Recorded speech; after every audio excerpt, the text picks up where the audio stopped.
But taking sort of a lead from the discussion that was already had, law schools really have, I think, an obligation to teach forensics in general and AI as a part of it. Okay, so AI has a lot of aspects to it. We talked about, and I've taught, and we had that program. You could run people's answers through to see if it picked up chunks from the internet. And we'll leave all that to everybody else to talk about. Just looking at what I was focusing on earlier, which is the use of AI in evidence, I think is extremely important that law schools teach forensics. And I did do that in this law school. I found out that very, very few law schools in the country teach forensics. And usually if forensics is taught at all, it's like one session in evidence. And it's often skipped. And I did an article on this in the Journal of the Legal Profession back in 2019, suggesting that forensic science be an actual required subject, either part of an evidence course or a separate subject. I am all the more convinced that I was right. That was 2019. Look where we are now, just in this last few years with AI. Part of the problem that law students face, and then therefore lawyers face, and even more remotely judges who haven't been to law school for a long time face, is that they're not really getting education on these things. And when you look at the effect of AI on forensic analysis, scientific evidence, basically, it is quite profound. So I think it's a part of that whole educational process that needs to be updated. We always say the study of the law. What's the study of the law? That's what some old white dead guy said, 50 years ago, right? Langdellian method in Harvard back in the late 1800s, right? Well, and that's the educational aspect of it, but look at the current aspect. If you try to find a case on point, what did somebody say 20 years ago? That's what we need to do. It's not really forward-looking, and the fact is that AI and forensics in general is moving ahead very rapidly, and law students, a lot of them well, if we could only have him for all law students. I haven't heard you speak yet, but I'm sure from emails, I think you're going to be right on top of, some law students get it, right? And maybe a lot of you law students get it, and that's why you're here. But historically, law students have not been proficient in ancillary subject matter that's necessary for the public. And the running joke among many law students is why are you in law school? Because I'm a smart person who's bad at math or science, right? and that shouldn't be the answer. I mean, we can't stick our heads in the sand like that. And we're finding, for instance, and I'll stop talking here and let everybody else participate, but we find with criminalistics or criminalists or CSI folks, the people that are actually doing this work, so you have them preparing testimony and testifying in front of a jury, and it turns out that they don't know the background of fairly simple things, or should be simple things. I mean, we had recently had a criminalist who claimed to be a DNA expert, who had a BA or BS maybe in biology, so at least there was that, but nothing else, training on the job, and she used the probabilistic genotyping computer system where you just put a sample in, it gives you an answer, and then you tell everybody about it. And when asked, she had no idea what happened in between. We had a criminalist a few years ago who testified that she was an expert on gunshot residue. Turns out she had a BA, not a BS, and she was trained on how to use a scanning electron microscope. And they have a program. You set it and you come back 12 hours later and it prints out a bunch of stuff as to whether or not there's antimony, barium, and lead. And she didn't have any clue as to what it was other than there's a printout, and she testified as an expert in a murder case. She came back, there was a retrial, she came back for the retrial, She was a paralegal in an immigration law firm at this point, had no more or less experience than she had before. So this is just critical. We see it all the time in forensics with the American Academy of Forensic Sciences that I belong to. Every year we have an extensive week-long program on what's happening. Most practitioners don't have any idea, and judges don't because they're even further removed from this. And a lot of it involves black box AI analysis. One of the things I have pushed for years is teaching lawyers to code. And one of the reasons it's important that lawyers learn how to code is so that they understand what wasn't done or what was done incorrectly. You have no ability to gauge if you don't understand a little bit about what goes on in that black box. Yeah. That's so true. Symphony. I'll go along with what you said about what needs to be in schools, because I think as a law student, a lot of things are given to us, right? Like we get these cases and we have so much time to work on the old cases and that kind of thing. One of the most often things I hear from my law students is, why are we learning this case? And then suddenly it's said, oh, but that's not the law anymore, or whatever. And so with that forward thinking, there needs to be that tie-in, and I think with making sure the curriculum is aligned with the future thinking is really important as well, to bridge those gaps, and so we can move forward and also be forward thinking ourselves as well and learn how to do that. So Jack, thoughts? Lots of thoughts. I keep coming back to one of the words I used in the title of my article, which was stupefying, which is the more I think about this, the more I just have to admit that I don't really know where we are or what. It's very disorienting to me. You mentioned teaching law students to code. The people who are designing and researching AI right now do not understand how it works. I mean, that's where we are. We're talking about artificial intelligence, that the people who are building the machines can't tell you. They have theories and hypotheses about how this works. So, but I think as a law student who knows how to code, because of my current job, like I can understand and extrapolate things a little easier and know maybe I don't know what's in the black box per se, but I can kind of guess a little more and I don't know. You have instincts. I have that instincts. you wouldn't have Exactly. otherwise. Yeah, which is really nice. I'm going to add to that so I wouldn't talk anymore. Go. I lied. Well, you're on the panel. You can. I'm on the panel, I can talk. So, it's even more fundamental than knowing how to code. Okay. I used it as an example.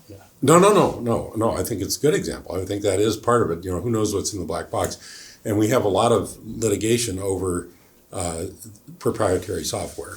And there was a lot on DNA analysis originally, and that's what a lot of it sort of passed by the way at this point. But I think even more fundamentally than that, law students, lawyers, practitioners, even if you come to it late, need to understand statistics and basic physics and basic Data biology. science. Yeah, because that's part of just about every case. And that's why, in studying forensics and working with forensics, so much of it involves basic concepts. So one basic concept that I think was it Paul brought up, somebody brought up, uncertainty. Few people really understand that uncertainty is what we're dealing with. There is virtually nothing certain in the law. When you're trying to determine if you're writing a brief, let's say, forget about AI, let alone use AI to write a brief, what are you doing? You are approaching two things: uncertainty as to the facts, because the facts occurred in the past and they're uncertain. Trying to say what the facts were at the crime scene or the time of the tort or whatever it was, is a study in uncertainty, right? Trying to decide what the law is double uncertainty, because there is no such thing as the law, right? You're trying to predict what a judge is going to agree with you to be the law in first instance, and perhaps appellate courts and whatnot after that. So you're dealing with uncertainty, and that's something that people don't fully understand. So you're trying to approximate what you think the reality was, but you never are going to have the ground truth in most of this. So a lot of what's done in forensics is to try to guess at what the ground truth really was.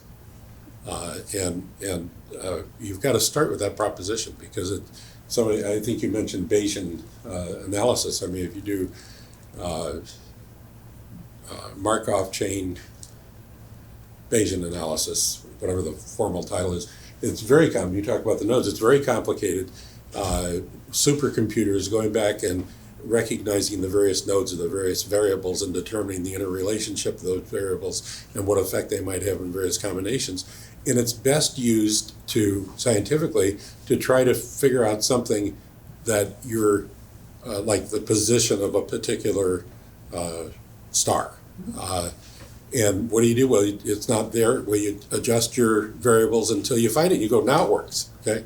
And you can't do that in the legal biz, because for the most part, we're trying to figure out, forensically, we're trying to figure out what happened, at some other time. So uncertainty is one of the key pieces of subject matter that need to be explored and understood by law students, judges, and lawyers in general. I will say that is uncertainty. One of the hardest things, at least in 1L, that we had we just want the right answer, right? But what about this? What about that? So, yeah. Gray is hard the to hardest, one of the hardest adjustments for law students is knowing that it depends, right? Yeah. So I'm gonna change our direction just a little here. One of the things AI brings to us, and machine learning in general, is that our machines offer some preventative law to us. So the capacity for our machines to stop us from breaking the law, right? So for example, if you sit down in your car and you can pair your Bluetooth with your radio before you drive. You ever tried to do that after you start the car and put it in drive? It won't let you, because the car is making some assumptions about what's legal and what's not legal and limiting your behavior. Do you think AI has a role to play in preventative legal? And if so, what is the role? And when does it infringe on civil rights? Why don't we start on that side this time? I'm going to defer on this one. Okay. That's a hard question, isn't I'm going it? to think about this. All right. Well, I'll just say then the trolley problem we talked about is one of the issues. I mean, most of us have cars that have some sort of sensor. Helpful features. Yeah, so you have a sensor, you back up, and all of a sudden it starts beeping, and you go, "Oh, geez, there's a car there. I gotta stop." I used one the other day where the whole seat vibrates. Oh, That's really nice, let me tell you. okay. spent the rest of the day I thought I approaching broke the car. stationary This was objects. awesome. Anyway, I didn't say that. Terrible. But the fact, see if you can get me off track. So the fact is that yeah, that's preventative, that's good stuff. Now, do you rely on it too much? You get in the car and all of a sudden it doesn't beep and you back into something because you're used to having the car that There beeps. went the bicycle or the 2-year-old child. Yeah, and there's also the thing with Waymo. I think it was Waymo is one of the ones just this week. They suspended operations because the car backed over somebody. You can be too reliant on it, I suppose, but I think we appreciate those things. You can't input your navigation information while the car is going, that sort of thing. It probably keeps people from. It's a good thing. It's probably saved some lives. If you're the passenger, it's a frustrating thing, Yeah, right? that's great. But at least it's a thing, right? It's a thing. It's a learning experience, I think, as well, which is what we need. So, if someone who can't afford a lawyer goes on to and is searching for how do I do XYZ, and there's some little rule that happens that the judge doesn't like and it's going to throw out your case or whatever it is, then those guidelines or guide rails are needed in order for them to be able to And having them know a in little place more. ahead of time is useful. Exactly. So it's all about learning. So personal liberty anybody have a concern about personal liberty when the computer or the machine is making those choices for you? Well, it's a good part of my talk was, I know. the preventative detention. Could I ask a question about that? Sure. I'm old, so And we know, you're older than I am, so we know you're old, I remember. but only by a year or so. My question is, where do you think we're going to be with the right of privacy in 5 or 10 years? Well, I remember when, I think Burris was the case, when the Supreme Court had the issue whether the police can look at your checking account without a warrant. Does that violate privacy? Because, they look, well, Pat drinks, he bought alcohol, he smokes. And then Riley with this, okay, but now, I mean, the police, it used to be that they're snitches and they'd go out in the community and try, now they can sit on their fat ass and solve a case in front of the computer. So Bringing up videos and this and that, so where's privacy gonna be? If I Google Bob Sanger right now, I can find out more about you than I could ever find out. Well, Yeah. let me Where's give you privacy gonna be? And give you a little response to that. We have a data privacy problem. Our data privacy problem is that we consider personally identifiable information in this country property versus considering it an inalienable right as they do in the European Union, all right? In the European Union, you cannot detach the data from the person. In the US, you can sell it, which means it's not very private anymore. And it is personally identifiable, and to your point, it's all out there. And so we've sort of ended up sliding towards transparency in a way that perhaps a lot of people aren't. This is totally off topic. It's another one of my interests. So we're sliding towards transparency in a way that may not be, ironically, transparent, because of the property and treating data like property. Yeah, and I feel like it's almost too late to even enact laws The that. horse is out of the barn. Yeah. So I So, don't know. so I have to say a couple things. First of all, somebody groaned when I made a joke about Pat being older than I am. We were old friends for 50 years, okay? And the other thing you gotta know is Pat was the assistant district attorney here in Santa Barbara for many years before he retired. So he's looking at it from that standpoint. It used to be more fun. You had to go get the snitch and you do this, and now, geez, they could just sit there and get all this. Just to put your comments in context for everybody.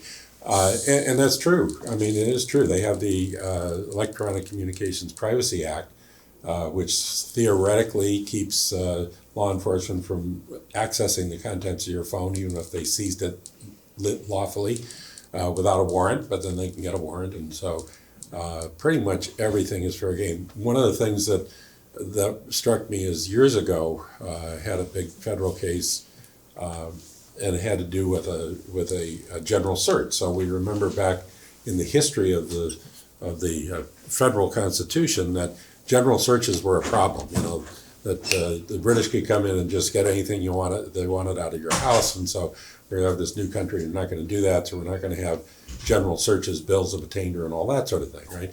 And so I won a case in federal court where they'd gone into somebody's office with a warrant, and they took out file cabinets worth of stuff and eventually found what was described as about this much, as the officer said on the stand, relevant material, and that was inculpatory. And so my position was, you can't do a general search. You can't take all the file cabinets, let alone all the contents, all the file drawers, all of the file folders. And that's just gone out the window with computers. Computers are just searched. Do you need a warrant if the data is purchasable somewhere else? Well, if it's accessible to the public, it's accessible. Exactly, and so if everything is for sale. Yeah, but I think the thing right now is, this whole idea of a general search. The search warrant says take the computer, and then law enforcement can look at everything on the computer. You can't get judges anymore to compartmentalize it. every once in a while, if you got privilege, it's an attorney's computer, you can get a And Bob, once magistrate. if they get a warrant under Raleigh, Yeah. it's different because once they have a warrant, I mean, just think what's on your phone, Yeah, okay? It's not in a filing cabinet. It would never be on your person incident to a lawful arrest or anything else. It would be your passwords, your messages, your photos. You wanna know what I tell Everything. my students? Don't put anything onto an electronic device that you don't wanna see on the front page of the New York Times.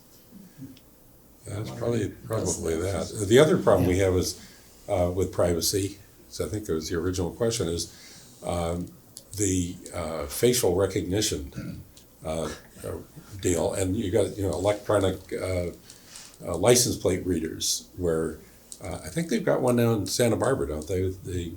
The traffic people can drive down the street and read everybody's license plate, and if it's a stolen vehicle or allegedly stolen, or it's a vehicle that was wanted or is involved somehow in a criminal case, it can be just brought up.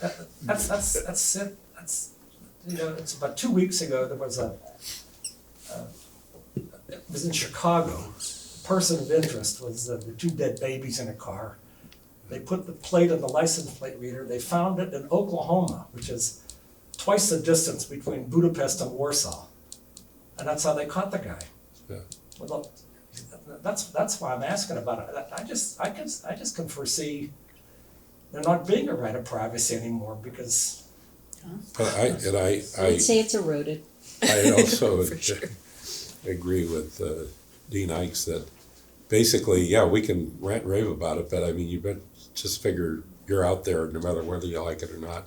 And even if you don't put it into I electronic data, That's true. other people are going Well, to. and frankly, I went through TSA at Reagan International a week and a half ago. They take your picture and they compare it to the one on your driver's license now. So, I mean, in case you were feeling like you had some little bit of personal freedom left, no. The data's out there and everything is out there. There's no getting away from it. But I'm gonna, I go have a ahead and question. then I'm gonna. Yeah, well, so I have this hunch that younger generations kind of presume that the data. This is not backed by anything, but I think younger people who grow up Google native just kind of and reading the headlines kind of understand. Okay, well, there other people and entities have my data and they may manipulate it and definitely are selling it. Both my children hate putting any pictures of themselves online and refuse to Yeah. use their real name attached to anything online. Yeah, and then another thing is I also want to. Young people in college. Yeah, and so my kid, he has no images of himself online, and that's the agreement among all the entire parent groups. And anyway, I would like to turn this back on you. You made a comment earlier, other panel, you feared that technology would do an end run around the legal profession, and I'm really curious for you to expound upon that. So he's asking me, wait a minute here. Did you just become the moderator, Jack? So Jack's asking me what I meant by tech was going to do an end run around the lawyers. If we don't, and this goes back to teaching lawyers about AI, holding lawyers responsible to tech competency. If lawyers don't engage the tech, everyone else is.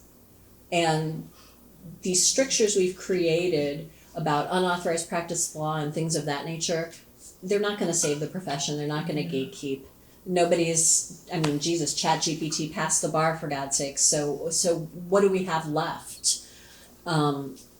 Lawyers have to engage, and I think we have to do a positive engagement with technology. Otherwise, technology is going to leave us behind, and we're going to be left saying, "But we have advice to give," and I think we need to be aware of that and acknowledge technology's limitations and engage it when it is appropriate. But that means we have to have an ongoing conversation about it. We can't pretend it doesn't exist. Yeah. So that's what I meant about that. Now I'm going to change the topic. As we look towards the next decade, the potential for AI systems capable of predictive justice or risk assessment seems increasingly likely. What are the implications of such advancements for due process? Insurance companies already do this, by the way, folks, okay? What are the implications of such advancements for due process, and how might they redefine the concept of blind justice in our legal system? And how might this influence the strategy and approach lawyers take in prepping cases? And are lawyers going to be obligated to share AI's prediction about the case with the client? I love that. I love that last part. That's really interesting. That's fascinating. I think they should, Yeah, that's my. as a law student. So you've got a who real knows not loser much. here. Is that what? Or But don't you? gosh, we drew Judge Smith. So sad, too bad. I mean, what? How do we Well, do this? don't you do that? I mean, a lot of people, a lot of us do that, or you do. You look up the judge. If it's not a local judge, Been it's, doing it for a long time. yeah, and you make some predictions, and sometimes you look at the, in federal court, you can find a lot of the judges' decisions, that are published as opposed to state court. And you do share that with your clients, And you right? share that with your clients, yeah, and you say, look, this is a problem. I mean, now that's an ideal, because one of the things we find all the time is, particularly when you're doing writs and appeals, is people say, my lawyer never told me that. I mean, they never told me that we got this judge who doesn't like this, and they didn't, and then you say, well, okay, but now you know. But I think it's very important to spend a lot of time with your clients, and we do probably too much, but too much from a financially sound point of view, but not too much for the client's benefit. But can everything lawyers do be reduced to risk numbers anyway, right? Well, yeah, no, it can't, because, one thing, as Pat will tell you, if you ran the statistics through what's the likelihood of this person being convicted, it's going to be pretty high if they've been charged in a responsible jurisdiction. Do you tell your clients that you just want to roll over, and they say, no, but I'm innocent, and you say, well, it doesn't matter because the prediction is you'll be found guilty anyway? I have. But that would maybe make them more likely to take a plea deal if AI told them that they were likely to get Why do you convicted want them to- versus the lawyer. I don't know. Why do you want to take a plea? So I don't know. We don't want to get into a whole lot of things, but, I think good criminal defense lawyers have a higher win rate than the general statistics. So if you're taking it seriously and you're trying to really represent your client, there are probabilities that are involved, and you try to share them with your client. But this would bring us into the whole thing, plead for daylight, right? The guy in custody who lost the first battle with AI and was found to be a risk, and so he has to sit there for a year waiting to go to trial. All of a sudden the DA comes up and says, hey, to Mr. White, well, by the way, I'll tell you what, we'll let you go today if you plead guilty. And White says to his lawyer, but I didn't do anything. And the lawyer says, okay, well, we'll probably go to trial in a couple of months, 3 months. You might get convicted. All that guy goes, no, I think I'll go home tonight. And the plea for daylight is a very real thing. So just telling people about the probabilities that they might be convicted is not necessarily. It's an important component of the decision, but it's certainly not. You're not going to make a predictive decision and say you got a 75% chance of being found guilty, so I don't care if you're innocent or not. Plead. That's now. Civil cases might be a little different. You've got commercial litigation, and what's the risk, and very much more. I would argue civil cases and what gets people to settlement would be very much impacted by those kinds of statistics. It probably should be, and I think in criminal law in particular, people have a constitutional right to go to trial. They have a right to put the people to the prosecution to its burden, and you don't have to plead guilty if you're innocent. You might do it, but I don't know about Mr. White what his role was, but he took that plea maybe because he felt he might have some liability, or maybe just he wanted to go home. Yeah, doesn't it depend a lot on the client? Like, what if they are really adverse to trusting anything that an AI might say. They're like, well, I don't care about that. What do you want to say, lawyer?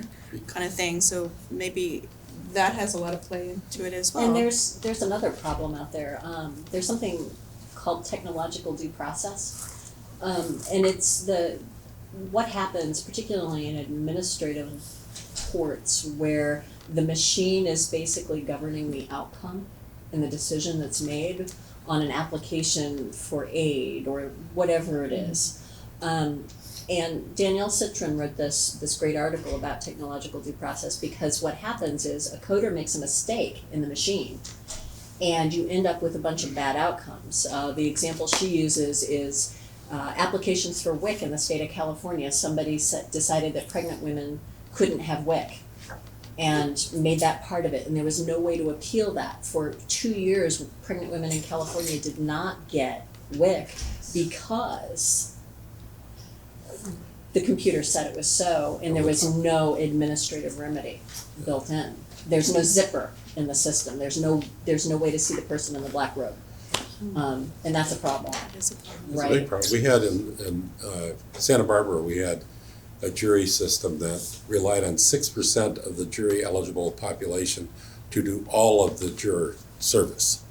And we had a population at the time, this was a few years ago, that was, and we use the term Hispanic because that was the census term, so no offense to anybody, Latine, but it was Hispanic according to census. 25% jury eligible were Hispanic. And there was 3% in the actual makeup of the veneer. And we litigated that and Gary Blair was the administrator, remember him? And he kept fighting it tooth and nail. And they had a computer program. We couldn't figure out how you got from 25% juror eligible Hispanic down to 3. And there were steps that made no sense. And there was just from the step of sending out questionnaires to the step of doing the next step, which was to send out the summons, there was a big drop. What happened? Oh, we can't tell you, it's all proprietary. No, finally got the judge to order them to either bring the person in or the whole thing gets stricken. The guy that programmed the computer lived in Canada, and they kept saying, well, we can't bring him in because he's in Canada, so far, Anyway, we got him in, and it turns out they have what they call T codes. And the T codes included a provision, just automatically, that you were deemed dead if you did not timely return your questionnaire. So you were not only not considered that time, you were taken off, you were purged from that and every subsequent jury roster that came up. And so it turns out that there was more mobility, less responsiveness to the. It's like access to the vote. Yeah, there's all sorts of sociological reasons, but when we finally found that out, it was just incredible. And the judge, it was Judge Ochoa, who finally found after hearing that this system was broken. Gary Blair appealed it all the way to the California Supreme Court at the last minute when we were going to start a big high-profile case, let us say, and we were going to do the same analysis with African-American jurors, which is more difficult because the last name access is different. But we were doing it, we had it, last second he came in and he said, I'll tell you what, don't bring this up in the international press and we will give you everything you ask for. And they changed the system while it was still pending in the California Supreme Court. And I got called for jury duty every single year because I faithfully follow the law.